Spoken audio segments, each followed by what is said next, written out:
Բարի երեկո հարգելի հետևորդներ, եթերում է IBC լուրերն է, ես Գառնիկ Թավթյանն եմ, կարևորը նախամարոտ։ Իրանը սպառնում է, Իսրայելը խոստանում, ինչ է կատարվում իրանա-իսրայելական ճակատում, պատերազմական հերթական օրվա քրոնիկոնը։ Արդեն հայտնի է, թե ով կփոխարինի Ալի Լարիջանիին, Իրանը նոր անվտանգության խորհրդի քարտուղար ունի։ Հեռացողները, հեռացվողները եւ Արցախի հարցը, ինչ է կատարվում պետական համակարգում։ Արցախցի կնոջը բերման են ենթարկել 3 երեխաների ներկայությամբ, ինչ է տեղի ունեցել իրականում։ Քրեական վարույթ հրապարակ օրաթերթի խմբագրի դեմ, որն է մեղադրանքը։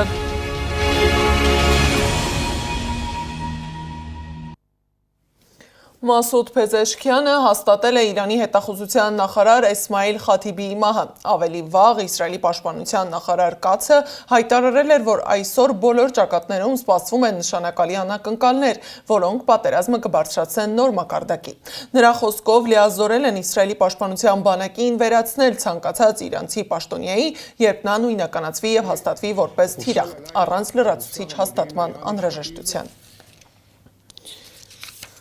Երեկ էլ Իսրայելը սպանել է Իրանի անվտանգության խորհրդի քարտուղարին Ալի Լարիջանիին եւ նրա որդուն։ Արդեն հայտնի է, թե ով կփոխարինի Ալի Լարիջանիին։ Սաիդ Ջալիլին նշանակել են Իրանի ազգային անվտանգության բարձրագույն խորհրդի քարտուղար։ Նրա ամենահավանական թեկնածուն էր։ Նա նախկինում արդեն զբաղեցրել է այս պաշտոնը 2007-ից 2013 թվականը եւ երկար տարիներ եղել է Իրանի գլխավոր բանակցողը միջուկային ծրագրի վերաբերյալ բանակցություններում։ ԱՄՆ-ի եւ Իսրայելի հարվածներից հետո սպանված Լարիջանիի եւ մյուս զոհերի աճյունները այսօր տեղափոխել են Թեհրանի կենտրոնական հրապարակ։ Հազարավոր մարդիկ են հավաքվել։ Վերջին հրաժեշտը տալու Իրանի քաղաքական համակարգի ամենաազդեցիկ դեմքերից մեկին։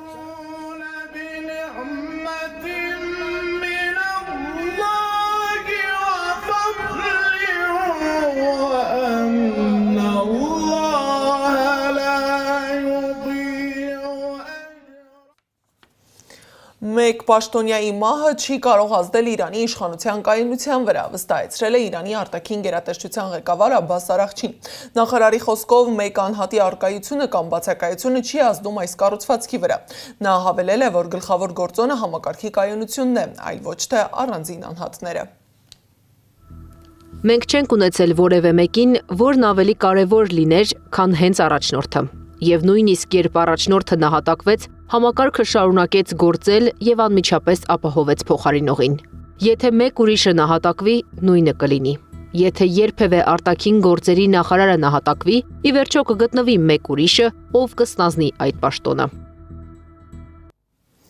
Արաղչին նաև հայտարարել է, որ միջուկային զենքի մշակման վերաբերյալ Իրանի դիրքորոշումն էականորեն չի փոխվի։ Արտգործնախարարի խոսքով նոր գերագույն առաջնորդը դեռևս հրապարակայնորեն չի արտահայտել իր տեսակետն այս հարցի վերաբերյալ։ Նախկին գերագույն առաջնորդ Այաթոլլահ Ալի Խամենեին 2000-ականների սկզբին հրապարակված կրոնական հրամանագրով դեմ էր արտահայտվել զանգվածային ոչնչացման զենքի մշակմանը։ Լարիջանիի սպանությանն Իրանը պատասխանել է հրթիռներով։ Գիշերը Իսլամական հեղափոխության պահապանների կորպուսը հարվածել է Թել Ավիվին։ Թեհրանը հարվածել է նաև Բեն-Գուրիոն օդանավակայանում իսրայելական լիցքավորվող օդանավերին։ Կան զոհեր եւ տասնյակ վիրավորներ։ Իսրայելի առողջապահության նախարարության տվյալով միայն վերջին 24 ժամում կա մոտ 200 վիրավոր։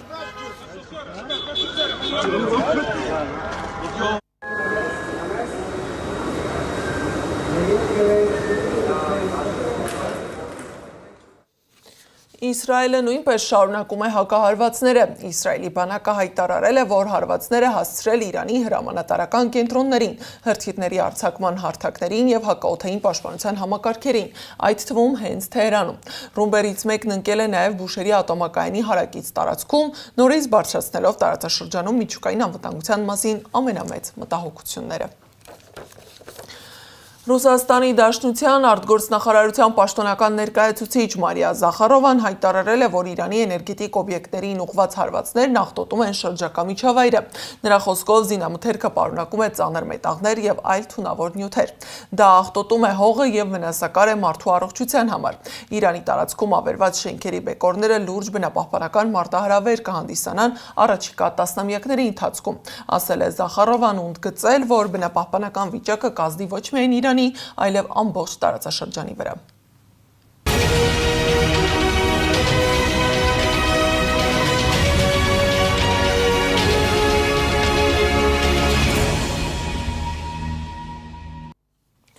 Նիկոլ Փաշինյանը մասնակցել է ներառական զարգացում, ձեռքբերումներ եւ անելիքներ խորագրով համաժողովին, որը նվիրված էր Արցախից տեղահանված մեր հայրենակիցների հիմնախնդիրներին եւ դրանց լուծման քայլերին։ Ըստ Փաշինյանի կառավարության օրակարգում 2023 թվականից ի վեր այս թեման եղել է առաջնահերթությունների շարքում։ Փաշինյանը հայտարարել է, որ ուզում են, որ արցախցիները օր առաջ տնավորվեն Հայաստանում։ Ես վիճակագրությունը տեսա, այս պայդրությամբ ընդամենը 1700 քանի ընտանիք է, որ ծրագրերով տուն է ձեռք բերել։ Իհարկե, սա մի կողմից այս թիվը քիչ չի այն առումով, որ այսինքն մեխանիզմ կա, որը աշխատում է։ Եթե մի հոգի լիներ, կասենք դե մի հոգին ոնց է լինի գլուծել այդ հարցը 2-3, եթե 1000 եւ ավելի մարդ փաստացի իրականացրել է, այսինքն ծրագրի նպատակը իրագործված է, նշանակում մենք առնվազն մեխանիզմ ունենք, որի լավարկումը միշտ էլ օրակարգում է, բայց Բողոք է ներկայացվել Սոկար Թրեյդինգի դեմ, Արցախի դեմ Ադրբեջանի արշավը ֆինանսավորելու համար, հայտնել է նախկին արտգործնախարար Վարդան Օսկանյանը։ Բողոքը պաշտոնապես ներկայացրել են Շվեյցարիայի ազգային կոնտակտային կետին, համաձայն տնտեսական գործակցության եւ զարգացման կազմակերպության բազմազգ ձեռնարկությունների համար նախատեսված 2011 եւ 2023 թվականների ուղեցույցերի։ Շվեյցարիայի ազգային կոնտակտային կետն այժմ կուսումնասիրի բողոքը եւ կորոշի հետագա գործողություններն ու իրավական պաշտպանության միջոցները։ Պետական համակարգից հեռացողներն ու հեռացվողները գնալով շատանում են։ Պատճառները տարբեր են, բայց մի թեմա կրկնվում է ամեն անգամ՝ Արցախը։ Վերջին տարիներին հենց այդ հարցն է դարձել տարաձայնությունների առանցք իշխանության եւ համակարգում աշխատած մի շարք պաշտոնյաների միջև։ Ինչ է կատարվում պետական համակարգում եւ ինչ կապ ունի դրա հետ Արցախի հարցը։ Տասնյակ գործիչներ հեռացել են պետական համակարգից Արցախի վերաբերյալ գործող իշխանության վարած քաղաքականության պատճառով։ Քաղաքները դժգույն ու դժբախտ կոչվելու պատճառով։ դժբախտ, դժգույն քաղաք էր, մեզ պետք էր Շուշին։ Հայաստանի արտգործնախարարի նախկին խորհրդական հատուկ հանձնարարություններով դեսպան Կարեն Միրզոյանը համակարգից հեռացողներից էր։ Բազմաթիվ դիվանագետներ են այդ շրջանում ավելի ուշ շրջանում դուրս եկել իրենց դիմումի համաձայն գործից հենց նույն պատճառաբանությամբ։ Այստեղ խնդիրը միայն Արցախ չէ, դժգոհությունը անհամաձայնությունը կապված էր արտաքին քաղաքականության հարցերի ողջ բլոկի հետ, այսինքն ընդհանուր արտաքին քաղաքականությունը իմ եւ իմ ընկերների դիտարկմամբ ուղղակի ոչ թե սպասարկում էր ազգային շահ, այլ գնում էր ընդդեմ ազգային շահի։ 44-օրյա պատերազմից հետո հեռացողների շարքում էին Արա Այվազյանը, Վահագն Մելիքյանը, Արտակ Ապիտոնյանը, Ավետ Ադոնցը, Գագիկ Ղալաչյանն ու մի շարք երիտասարդ դիվանագետներ։ Ոչ միայն հեռանում, հեռացվում են։ Ամենաթարմ օրինակը Ցեղասպանության ինստիտուտ թանգարանի նախկին տնօրեն Էդիտա Գզոյանի հեռացումն էր։ Ես խնդրել եմ, որ նա հրաժարականի դիմում գրի։ Ինչու է Փաշինյանը շարունակում Արցախի դեմ պայքարը։ Ինչ քաղաքականություն է սա։ Այս հարցի պատասխանը 20-րդ դարավերջին տվել է ամերիկացի քաղաքագետ Ռոբերտ Գիլպին իր «Պատերազմ եւ փոփոխություն» վերլուծական գրքում։ Վերլուծականում քննարկվում է ռազմական, քաղաքական, տնտեսական էքսպանսիայի տեսությունը։ 2020 թվականի 44-օրյա պատերազմն ու Արցախի բռնի հայաթափումը Թուրքիայի եւ Ադրբեջանի նախաձեռնած ռազմական էքսպանսիան էր։ Այսինքն, պետությունը ռազմական միջոցներով ընդլայնել է իր տարածքը։ Հիմա Փաշինյանի վարքը տեղավորվում է քաղաքական էքսպանսիայի ենթարկվողի տրամաբանության մեջ, նշում է քաղաքագետ Արսեն Գասպարյանը։ Եթե դու պատերազմ ես պարտվում ու պատերազմը հաղթողի հետ շարունակում է բանակցել այն քաղաքական ուժը, որը պատերազմը պարտվել է, քաղաքական էքսպանսիայի տարերը, լինի դա թե Արցախի անվանման հետ կապված կամ Արցախի բնակչության իրավունքը, վերադարձի իրավունքը, իրենց մշտական բնակության վայրերը, Արարատ սարի հետ կապված եւ այլն, այսինքն նույնիսկ քաղաքական սիմվոլները։ Դրանք անմիջապես ներառվում են քո հակառակորդի քաղաքական էքսպանսիայի մեջ։ Թուրքիան այս քաղաքականությունը փորձել ու հաջողել է Հյուսիսային Սիրիայում։ Ռազմական էքսպանսիան արտահայտվեց նրանով, որ Թուրքիան ռազմական գործողությունների միջոցով վերահսկողություն հաստատեց մի շարք տարածքների նկատմամբ։ Այնուհետև գործարկվեց քաղաքական էքսպանսիան, ազդեցությունը տարածելով տեղական կառավարման համակարգի վրա։ Հետո մեծ դեր ունեցավ տնտեսական էքսպանսիան, շուկան ողողելով թուրքական ապրանքներով եւ տարածելով թուրքական լիրան։ Հայաստանում նույնն են անում Թուրքիան եւ Ադրբեջանը գործող իշխանության միջոցով, նշում է զրուցակիցս։ Ոչ մի դեպքում Արցախ չի նշանակում պատերազմ, չի նշանակում պարտություն։ Հակառակ Արցախ դա նշանակում էր եւ եթե մենք ունենանք Արցախ, դա կնշանակի հզոր Հայաստան, ամուր Հայաստան։ Փաշինյանի կառավարությունից հեռացողներն ու հեռացվողները, մարդիկ, սիմվոլներ, պատմություն, թե անկախության հռչակագիր Թուրքիայի եւ Ադրբեջանի քաղաքական էքսպանսիայի հետևանք է։ Այս փուլը ուղղորդվում է նաեւ տնտեսական էքսպանսիայով։ Բենզինի ներկրում, ադրբեջանական տարածքով հացահատիկի ներմուծում եւ այսպես շարունակ։ Իսկ ինչպես կանխել տարածվող էքսպանսիան։ Քաղաքագետ Արսեն Գասպարյանը կարծում է, ազգային ռեֆորմացիայի կարիք կա Հայաստանում։ Սովորաբար ազգային ռեֆորմացիա հասարակական հարաբերություններում անում է ընտրախավը, ինտելեկտուալ ընտրախավը։ Հիմա թե այս փուլում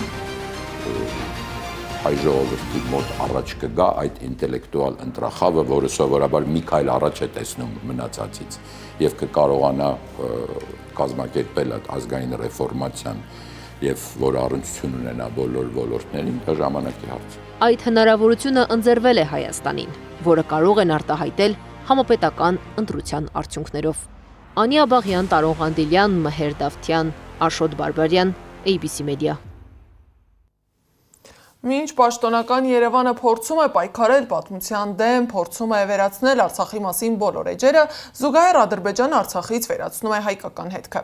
Ադրբեջանը վերաբնակեցրել է օկուպացված Արցախի հանրապետության Խնածաղ գյուղը եւ տարածել գյուղի ադրբեջանցիների, ինչպես իրենք են ասում, վերադարձը փաստող լուսանկարներ։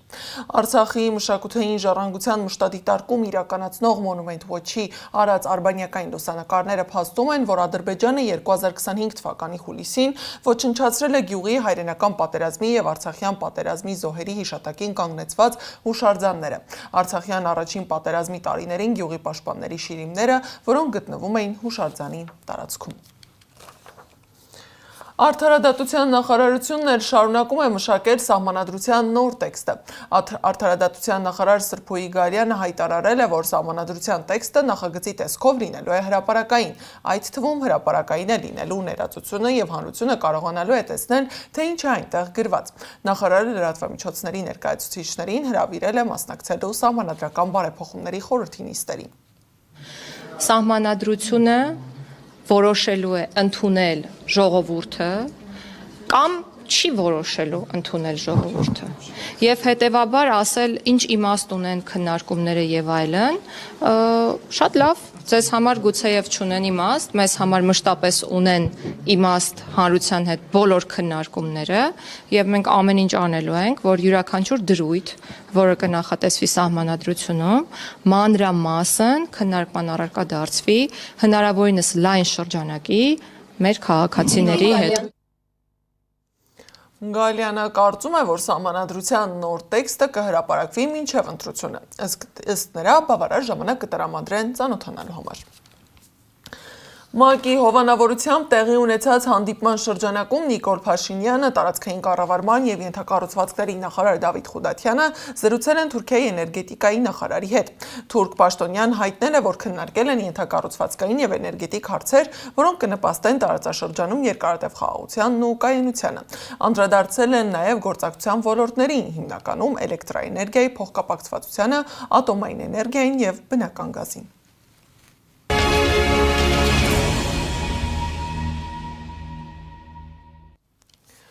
Տեղի է ունեցել Միքայել Սրբազանի գործի վերաբերյալ դատը։ Սրբազանի պաշտպանական թիմը միջնորդություն է ներկայացրել Սրբազանի խափանման միջոցի փոփոխության համար։ Թիմը միջնորդել է վերացնել տնային կալանքը, սակայն դատարանը պահպանել է խափանման միջոցը։ Դատարանը Միքայել Սրբազանին թույլատրել է մասնակցել կիրակնօրյա պատարակներին, հաղորդություն ստանալ, սակայն պատարակ մատուցել ոչ։ Դատարանը սահմանափակել է Արագածոտնի թեմի առաջնորդ Մկրտիչ եպիսկոպոս Պրոշյանի շփումը թեմի հոգևորականների հետ։ Բյուրականի Սուրբ Հովհաննես եկեղեցու քահանա Տեր Վրթանես Բաղալյանը գործընկերոջս հայտնել է, որ սահմանափակել է նաև Սրբազանի այցելությունները թեմի եկեղեցիներ ու առաջնորդարան։ Հիշեցնեմ, որ Սրբազանը գտնվում է տնային կալանքի տակ։ Այսօր շարունակվել է Փարաքարի նախկին համայնքապետ Վալոդիա Գրիգորյանի սպանության գործի վերաբերյալ դատական քննությունը։ Մեղադրյալ Նարեկ Օհանյանի պաշտպան Վահան Հովհաննիսյանն ասել է, որ քրեական գործին յութերին ծանոթանալիս պարզել է, որ դրանցում բացակայում են կարևոր փաստաթղթեր, թեև դրանց մասին հիշատակումներ կան։ Խոսքը մասնավորապես գաղտնի քննչական գործողությունների արդյունքները պարունակող սկավառակի, նաև բանկային գաղտնիք ստանալու շրջանակում իրականացված գործողությունների տվյալների մասին է։ Պաշտպանի խոսքով ինքը դեռ նախաքննության փուլում գրավոր պահանջել է այդ նյութերը, սակայն մերժել են։ Հանրային մեղադրողը իր հերթին նշել է, որ պաշտպանին առաջարկել են ներկայանալ վարույթ իրականացնող մարմին եւ իր կրիչով ներբեռնել անհրաժեշտ նյութերը, սակայն վերջինս չի օգտվել այդ հնարավորությունից եւ կրկին նույն միջնորդությունն է ներկայացրել դատարան։ Հիմա ես իմ միջնորդությամբ իրավական պահանջ եմ ներկայացրել քրեական դատավարության օրենսգրքի 21-րդ հոդվածի 3-րդ մասի վկայակոչման, որպեսզի դատարանը աջակցի պաշտպանական կողմին ձեռք բերելու հիշյալ ապացույցների միջնորդության վկայակոչված, հաշվի առնելով այն հանգամանքը, որ հիշյալ դատավարական նորմը գործում է այն ժամանակ, երբ նորմի տրամաբանությունը դա է հիշում, որ կողմը ձեռնարկել է հնարավոր բոլոր միջոցները ապացույցներ ձեռք բերելու ուղղությամբ, սակայն իր կամքից անկախ հանգամանքներով արդյունքի չի հասել։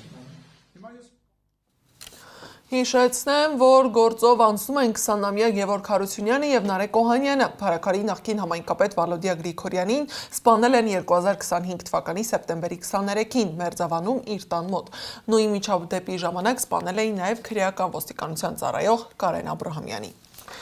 Մեկ այլ միջադեպ էլ տեղի է ունեցել Նորհաճնում։ Իրավապահները բնակարանից բերման են ենթարկել Արցախցի զոհված զինծառայողի քրոջը, հայտնել է փաստաբան Ռոման Երիցյանը։ Նրա խոսքով կնոջը ձերբակալել են սեփական բնակարանից 5 երեխաների աչքի առաջ։ Միջադեպի մանրամասներն ուսումնասիրել է Սեդակ Գյուրեղյանը։ Մարտի 18-ին կեսգիշերն անց Արցախից բռնի տեղահանված Մեսրոպյաններին Նորհաճնի տուն մի քանի ոստիկաններ են մտել ու տեղեկացրել, որ ընտանիքի մորը Գայանե Մեսրոպյանին տեղափոխելու են Դիլիջանի բաժին։ Անչափահաս 3 երեխայի աչքի առաջ են ուշ գիշերին Գայանեին բերման ենթարկելու հասցրել Դիլիջան առանց բացատրություններ տալու։ Ասում է հենց հիմա մեզ հետ պիտի գաս բաժին, մեր ավտոյով, մեզ հետ, Մնացալ ենք զարմացած, շշմած, շոկի մեջ, թե ինչա, չեն էլ ասել ինչի համար, ոչ մի բան։ Ձեր երեխայի հետ եք չէ՞ տղա։ Երեխայի հետ, երեխան լացում էր, երեխան ստրեսի մեջ էր совсем։ Հա։ Ինձ հետ երեխային ինձ հետ վերցրեցի իրանց ավտոյով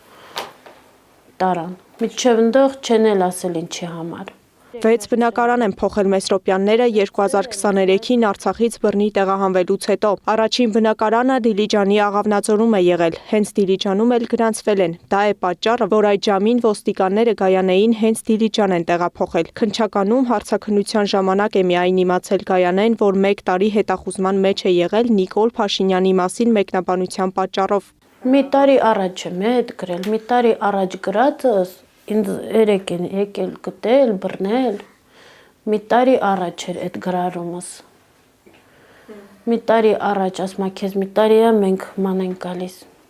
ռոզսկի մեջ եմ։ Գայանեին խնդրեցինք ցույց տալ մեկնաբանությունը, պարզվեց հեռախոսը Դիլիջանում վերցրել են ուսումնասիրելու համար։ Բացեցին, ասում այս կոդ չկա դրած, ասում չէ իմ հեռախոսը կյանքում կոդով չի եղել։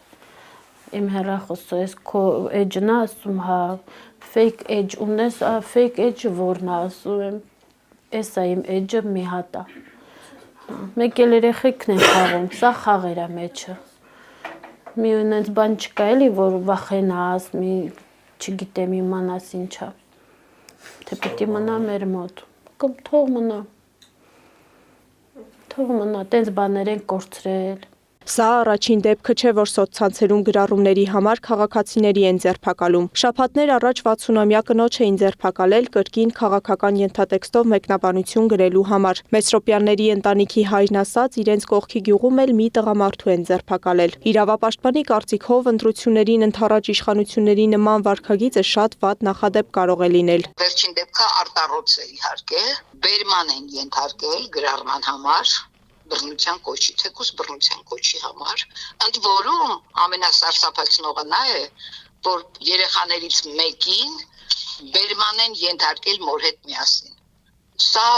աննախադեպ իրավիճակ է, խայտառակ իրավիճակ է։ Մեր նկարահանման պահին ընտանիքը շտապում էր դուրս գալ։ Նորից էին կանչել Դիլիջան հերթական հարցաքննությանը։ Քննչական կոմիտեից փորձեցինք ճշտել, ինչ հոդվածով է կնոջը մեղադրանք առաջադրվել։ Խնդրեցին գրավոր հարցում ուղարկել։ Սեդա Գյուրեղյան, Էդիկ Մալաքյան, Գեգամ Ղազարյան, ABC Media։ Քրեական գործ Facebook-ի գրառման համար։ Հայաստանում լրատվամիջոցների դեմ նոր զարգացումները կրկին ուշադրության կենտրոնում են։ Հրապարակ օրաթերթի գլխավոր խմբագիր Արմինե Օհանյանի դեմ հարուցված վարույթը նոր հարց է բարձրացնում։ Իշխանության նոր թիրախը արդյոք մեդիան է։ Սեդա Մակարյանի ռեպորտաժը։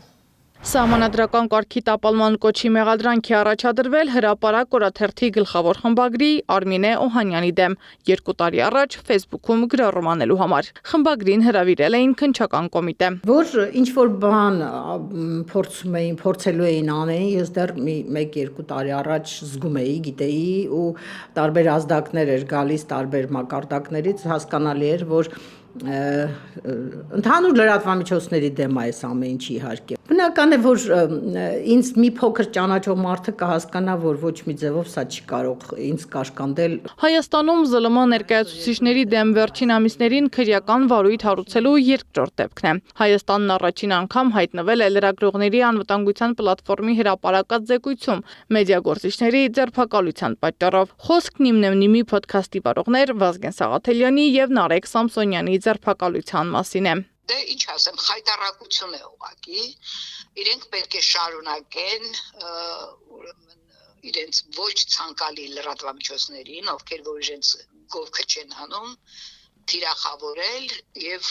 այդպես շարունակելու են, որ չեմ տեսնում որևէ կաշկանդող բան ունեն իրենք։ Ազգային ժողովի նախորդ քառօրյա նիստի ժամանակ էլ ԿՊԱ-կան падգամավոր Լիլիթ Մինասյանն առաջարկեց ԶԼՄ-ներին պատասխանատվության ենթարկելու հերթական նախագիծը մշակել։ ԿՊԱ-կանին բարկացրել էր, որ լրատվամիջոցները գրում էին ադրբեջանցիների դիրքային առաջխաղացման մասին այն դեպքում, երբ ՊՆ-ն հերքում էր տեղեկությունը։ Թեպետ ավելի վաղ ազգային ժողովի եւ կառավարության դիմաց լուրի իսկության մասին ապացույցներ էին բերվել։ Դա ընդհանրապես խայտառակություն է, որ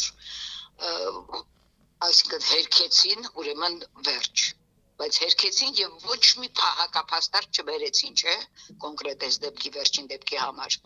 Ինչ է սա նշանակում։ Սա ասում եմ էլի, որ սա նշանակում է Հայաստանի ադրբեջանացում, ուրիշ բան չեմ կարող ասել։ Ըստ Օհանյանի, իրականում նման ձևակերպումների տակ հաճախ թաքնվում է քննադատությունը չեզոքացնելու եւ այլընտրանքային կարծիքները դուրս մղելու փորձը։ Իսկ դա արդեն ոչ թե քաղաքական պայքար է, այլ տեղեկատվական դաշտի վերահսկում։ Չորրորդ իշխանությունը Հայաստանի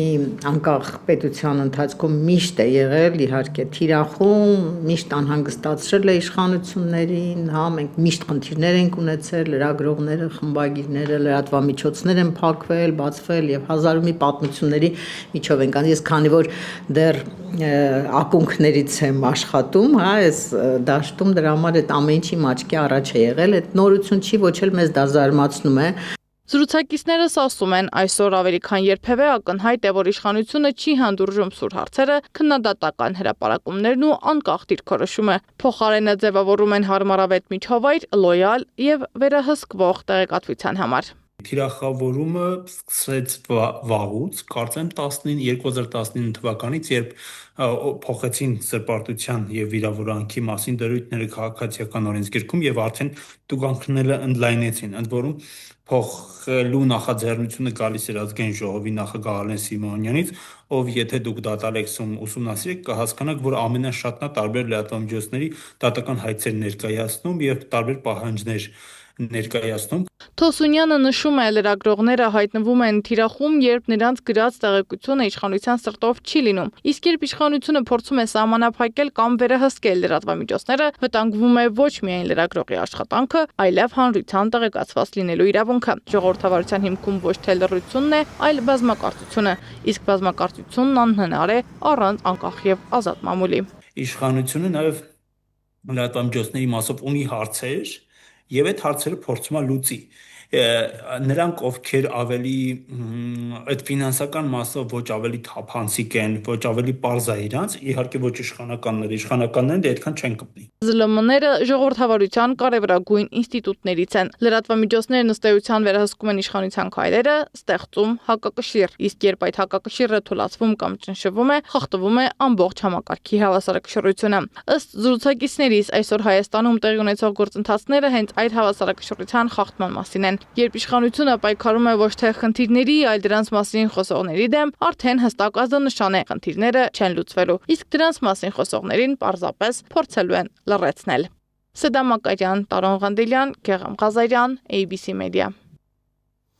Եվ վերջում Վրաստանի պատրիարք Իլիա II-ի մարմինը դուրս են բերել պատրիարքարանից Թբիլիսիում Սքոյ երթը։ Թափորը գնում է Սամեբայի Սուրբ Երրորդություն եկեղեցի, որտեղ դրվելու է պատրիարք Իլիա II-ի մարմինը։